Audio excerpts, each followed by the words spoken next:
Hi students, it is Monday, January 23rd. This is a preview for week 4. So there's several topics I want to go over for the week's preview. First thing I want to do is I want you to go and play with the sampling distribution modeler. There's a link to it. I don't know exactly where the link is, but you should have it this week. Desktop and show you what I'm talking about. Okay.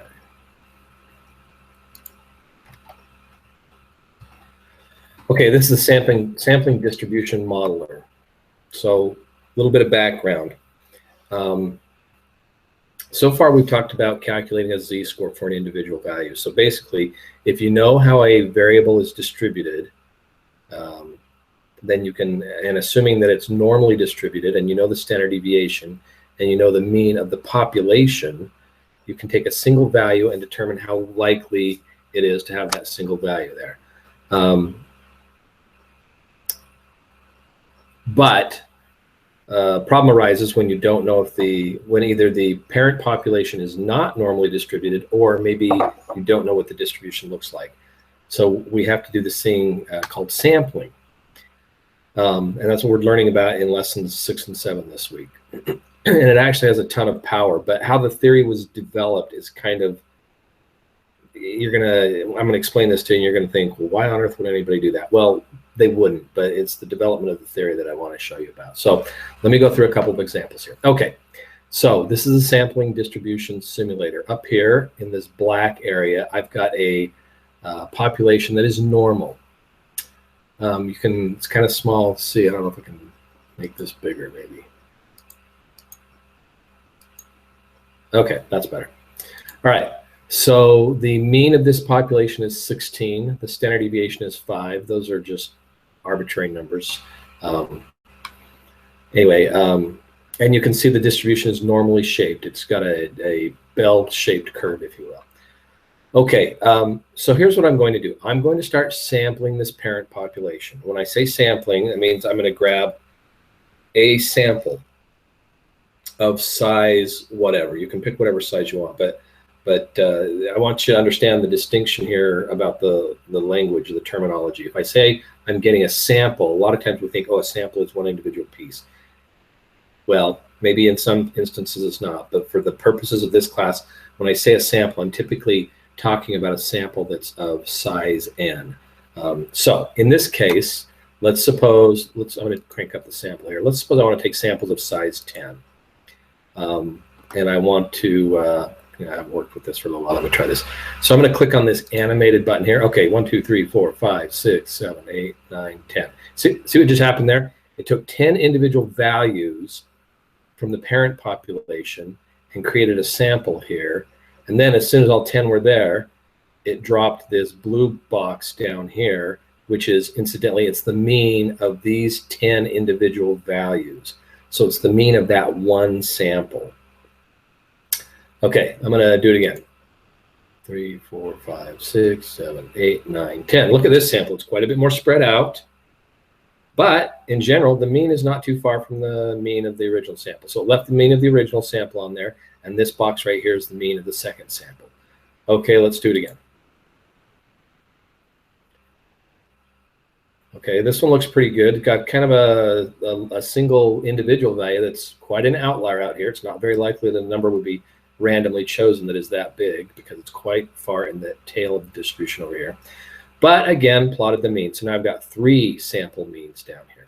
Okay, so this next time I'm going to push this box that says 5, and it's not going to drop them individually and then calculate the mean. It's just going to, well, I don't remember what it's going to do, so let's push it and see what happens. Okay, it didn't drop the boxes at all, but it did add 5 new mean boxes down here. So now we've got 8 total means. You can see over here, it says how many repetitions have we done? We've done 8. What is the mean of these? Well, it's 10.6. The median is 17. And standard deviation is 8.28. Okay, so we haven't done a whole bunch of sampling yet. Let me do another 5, and another 5, and another 5. Let me do a couple more. So 5, 5. Okay, now I'm up to 33 samples. I've done 33 samples of size 10. Can you see what's starting to happen here? I'm starting to get this kind of bell-shaped curve thing going on here. And guess what? That's supposed to happen. That's what, when you sample, that's what should happen. You should get something that is pretty bell-shaped, pretty normal, if you will. And I want you to notice one other thing. The width of the blue distribution down here is much narrower than the width of the black distribution up top. And that is a function of n. That is a function of the size of the sample. Okay, now I'm going to do a whole bunch. By the way, notice over here, last time we looked at the mean after 8 reps, I think the mean was like, I don't know, 10.6 or something like that. It's gone up a little bit, 14.8. Standard deviation's down to 4.97. And then there's some other stuff here, skewness and kurtosis. We won't talk about that. That's beyond the scope of this class. Anyway, so let's do some more sampling. This time I'm going to push the 10,000 button. So we're going to get 10,000 individual samples, each of size 10. So it's going to pick 100,000 different values, 10 at a time, and then give you the mean of the standard deviation. Okay. Hey, look what's happening over here. Now my reps is 10,033 rather than 33. My mean is 16.02, and now my standard deviation has gone way, way, way, way down. It's 1.6. Well, let me do it again, and again, and again, and again. See how the shape is really not changing at all? Okay, now I'm up to 90,000 repetitions. My mean, 16.01. Standard deviation, 1.59. I could do this a whole bunch more times. In fact, let me push this 100,000 button and see what happens. Okay, can you see how the mean? Okay, it actually went to 16.00 now, but we've got 390,000 repetitions of this sample of size 10. The distribution is very bell-shaped. It's quite narrow. Standard deviation is 1.58. Okay, two things. I'm going to call this the distribution of X. That's the distribution of individual values. The mean of the distribution of X bar, or the mean of the distribution of sample means, is also 16. That's an important thing to know. When I take samples from a population and I create a distribution of X bar, the mean of the distribution of X and the mean of the distribution of X bar should be the same. Furthermore, the standard deviation of the distribution of X and the standard deviation of the distribution of X bar are related to each other in that if the standard deviation of the population is sigma, the standard deviation of the sample means is sigma divided by the square root of n. Now in this case, n is 10. Square root of 10 is, well, the square root of 9 is 3, so the square root of 10 is 3 and change. And if I take 5 and I divide it by 3 and change, I should get about 1.58. So this was not done automatically to impress you. This is how this looks. Let me clear this out and just do it again. Okay, this time I'm going to actually, I'm going to make the, here's what we're going to do. I'm going to put the sample size at 25. The reason I'm going to do that is because when I do sigma over the square root of n, if n is 25, the square root of n is the square root of 25, so the square root would be 5. So sigma, which is 5, over the square root of 25, which is also 5, should give me 1. So my standard deviation should now be even tighter than it was before. Before it was like 1.59 because we had a sample of size 10. Now we've got a sample of size 25. Standard deviation should be pretty much about around 1. Okay, so just for giggles, let's do the first one by itself. This can take a little longer. Okay, sample size is 25. Here comes the mean. Boom, there it is. Okay, let's just do 5 now, and 5 again, and 5 again, and 5 again. Okay, let's start doing a whole bunch. 10,000, 10,000, 10,000. Let's do 100,000 at a time.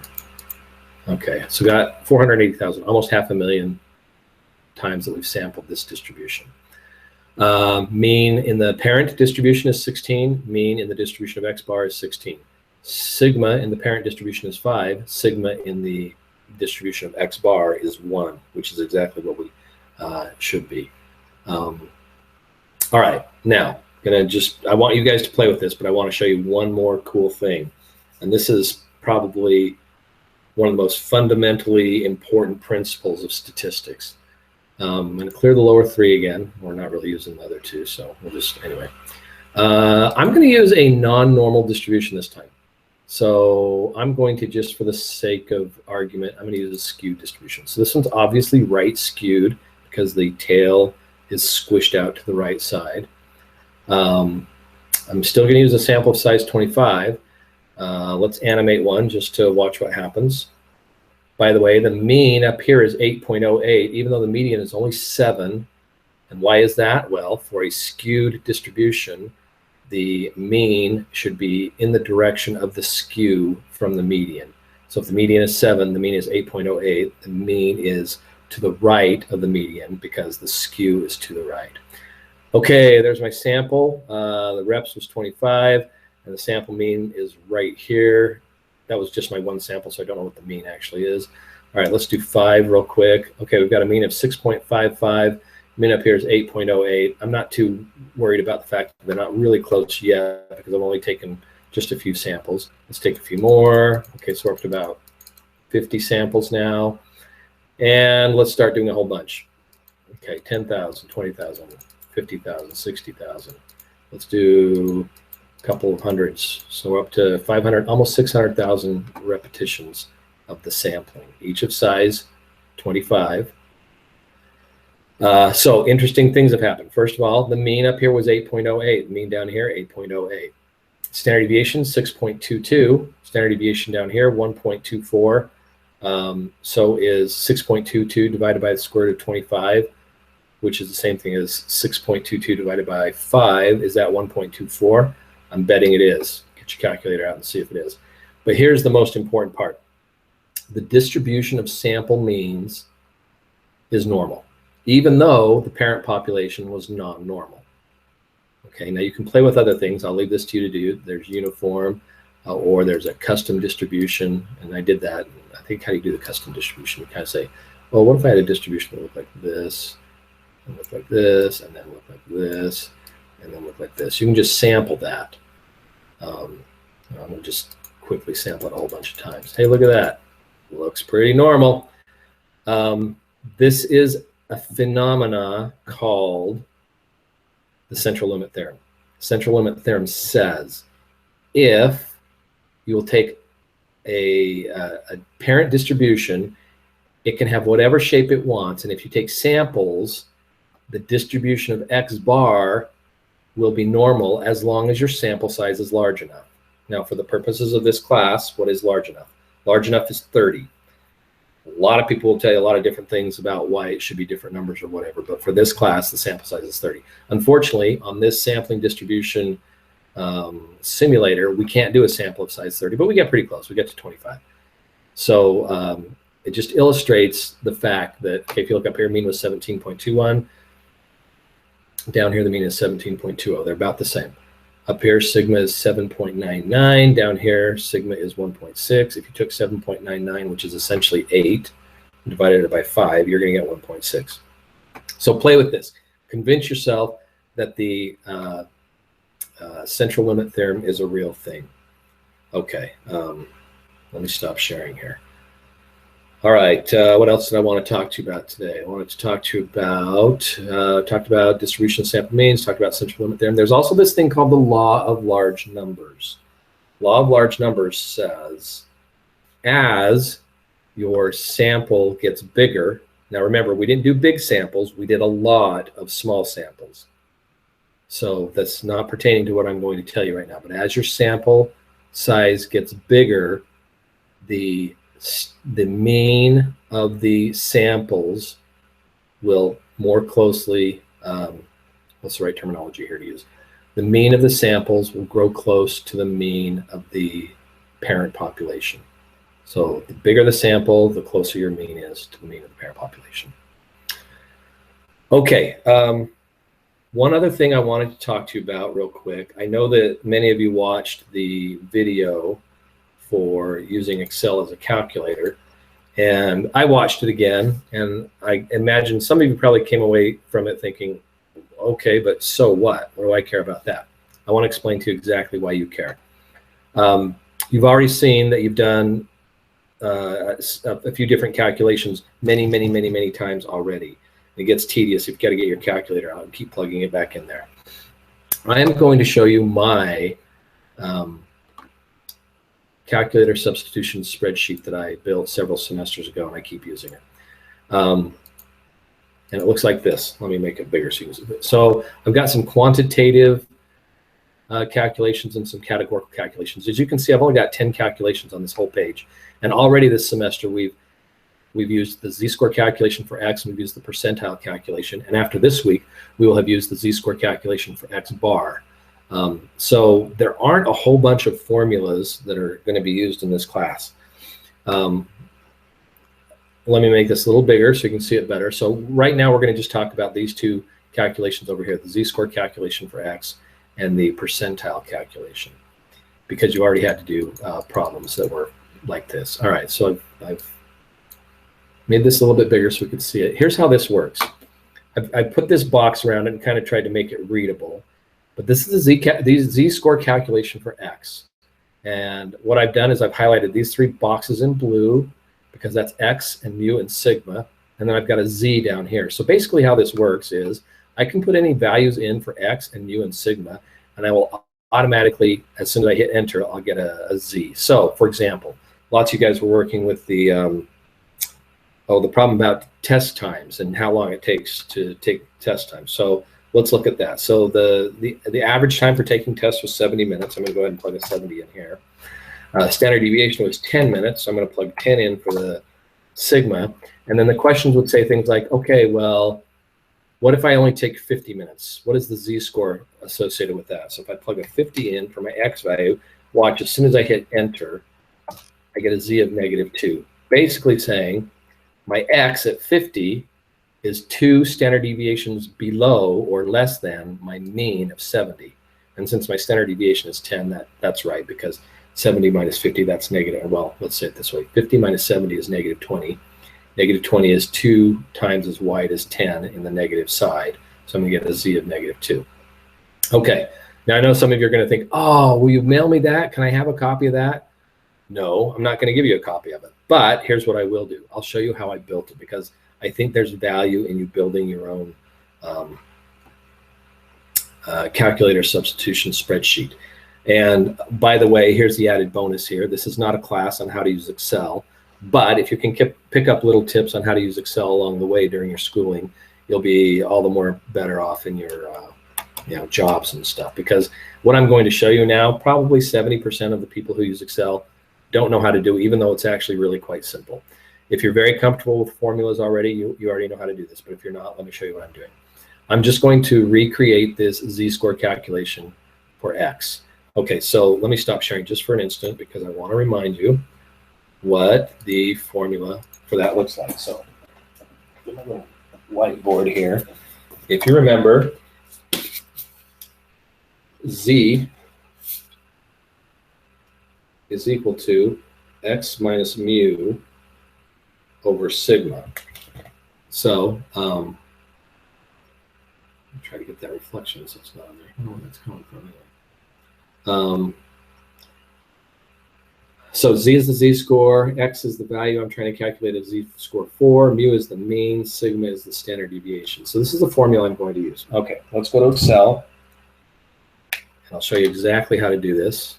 You can duplicate it yourselves. So I'm going to go to an empty sheet. Oops, I guess I need to share those so you can see what's going on.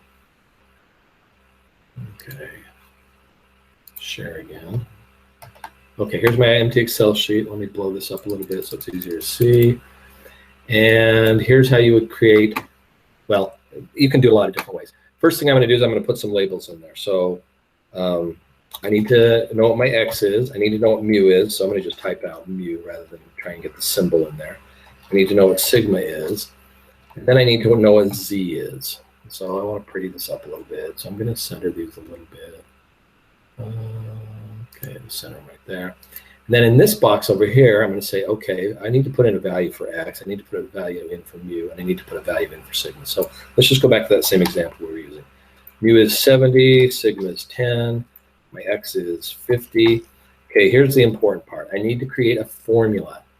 Let's pretty this up also. Let's center those. I need to create a formula that will calculate what my z is. Now, if you remember, z is equal to x minus mu over sigma. This is the point at which you can punch it into your calculator over and over and over and over again. Or you can just fill out a formula here. The formula is going to be x minus mu over sigma. I need to be careful about using parentheses, because if I just do x minus mu divided by sigma, and I don't put parentheses in there, what it's going to do, it's going to divide mu, the 70, by 10, and then just do x minus 70 over 10, which is 50 minus 7, which is 43, which is not the right answer. So I want to do x minus mu calculation first, and then divide that whole thing by sigma. Here's the trick with Excel. If you want to create a formula, the first thing you have to do is put an equal sign in the cell. So then I'm going to say equals, and I'm going to do an open parentheses because I want to calculate the x minus mu first. Then I'm going to just come up here to the, not this box where it says x, but this box where it gives the value of x, and I'm going to click on that. Just so happens that's in cell C3. So I'm going to take C3, and I'm going to subtract from that C4. So that's my x minus mu. I'm going to close the parentheses so it'll calculate that first, and then I want to divide that by sigma, which is C5. That's my formula. Now all I have to do is hit enter, and it does the calculation. Now, just to help me remember, I'm going to highlight those background cells in blue so I know that, hey, those are the data points I need to fill in. If I change my x to 80, should change my z to 1 if I hit enter, and I do, and it does. I'm going to pretty this up a little bit, so I'm going to come to the borders. I'm going to put a thick border all the way around the whole thing, and then within the thick border, I'm going to do all borders. So it looks like that. I want to remember what this is, so up above it, I'm going to merge these two cells together, merge and center, and then I'm going to call this z-score calculation for a single x. It's too big, so I'm going to wrap it and maybe increase the size of that cell a little bit. And there it goes. Oh, let me do this. Let me put a big fat border around the whole thing. There we go. I've got my z-score calculation for a single x. Okay, one of the other calculations we already talked about is how to calculate a percentile. I have to do a touch of math here, so I'm going to stop sharing here and let you look at my whiteboard again. If you recall, and I did a mini lesson about this, but you can do it on your z-score calculation. You can do it on your calculator substitution spreadsheet also. If I want to calculate like if somebody says, hey, here's a test, the average score was 485 and the standard deviation was 37. What score would you have to get to be in the 85th percentile? Well, that's also a z-score, but this time you know what mu is, you know what sigma is, and you know what z is, kind of. 5th percentile, you're going to have to go to the z distribution applet and highlight the left and the center tail, the left tail and the center region, make sure the right tail is not highlighted, and then go up in the area at the top of the distribution and put in 0.5. That will give you a z-score that's associated with the 85th percentile. I'm looking for x, so I need to algebraically manipulate this equation here to solve for x. I want x to be on the left and all the other junk to be on the right. So if I were to solve this equation for x, first thing I need to do is multiply both sides by sigma. That's going to give me E times sigma is equal to x minus mu. Very simple algebraic manipulation. Okay, and now I need to just isolate the x on the right side, so I'm going to add mu to both sides. So that gives me z times sigma plus mu equals x. All right, now that's an equality, so I can take those values, I can flip them around, and I've got x equals z times sigma plus mu, and that is the formula I want for my calculation, z sigma plus mu.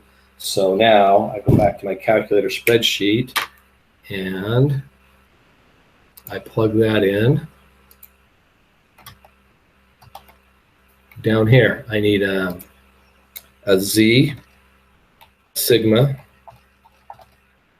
a mu, I'm going to calculate x. Center those up to make it pretty. Now, what is my formula? Well, it's going to be z times sigma plus mu. So I don't have any values plugged in here, so let me just plug in some values here. Let me say this is 2.2. Let me say sigma is 48, mu is 625. This is another standardized test. Average value is 625, sigma is 48. I don't know what the percentile is that's associated with the z of 2.2. I should have done that first. Anyway, I'm going to say equals, don't forget the equal sign, z times, star, sigma plus mu. I don't need any parentheses here because order of operations says that it should do C11 times C12, so it should do z times sigma first, and then add mu after that. I hit enter, and that says, okay, whatever this percentile is, I don't know, but it's going to be 730.6. Same thing here. I'm going to say, okay, these are the three values I want to fill in. I'm going to center them up, make them pretty. Hey, what happens if I want to change the decimals? I've gone to one decimal place here. I can highlight that cell there, and I can say, hey, see these two buttons up here? One of them says decrease the decimal, one of them says increase the decimal. Decimal because I want to do 3 points past the decimal. So I do that, and there again, I've got my other calculation. So I'm going to leave one of them up to you because it'll come up this week, but there will be a z-score calculation for x bar. So now we've got four values. We've got x bar, mu, sigma, and n. The z-score based on those four values. Okay, so if this wasn't helpful at all to you and you already knew how to do all this, I apologize. But if it was helpful for you, hopefully you will please take a few minutes and make one of these for yourself. It will make so much difference throughout this semester, and you will be allowed to use this spreadsheet calculation thing on an exam. So I highly, highly, highly recommend it. Let's see, I need to stop sharing right there. Okay, this has been kind of a long video, and I apologize. I try to not make these too long, but I want to give you all the tools that I think you will need. Don't forget the central limit theorem. A lot of people call that kind of one of the fundamentals of basic statistics, and I would totally agree with that. From here on out, the rest of the semester, we're just going to be doing different flavors of applying the central limit theorem to problems. Okay, questions, comments, or anything, please give me a call. Let me know. If you have any problems you need explained, don't hesitate to write to me. Thanks for listening. We'll see you later. Bye.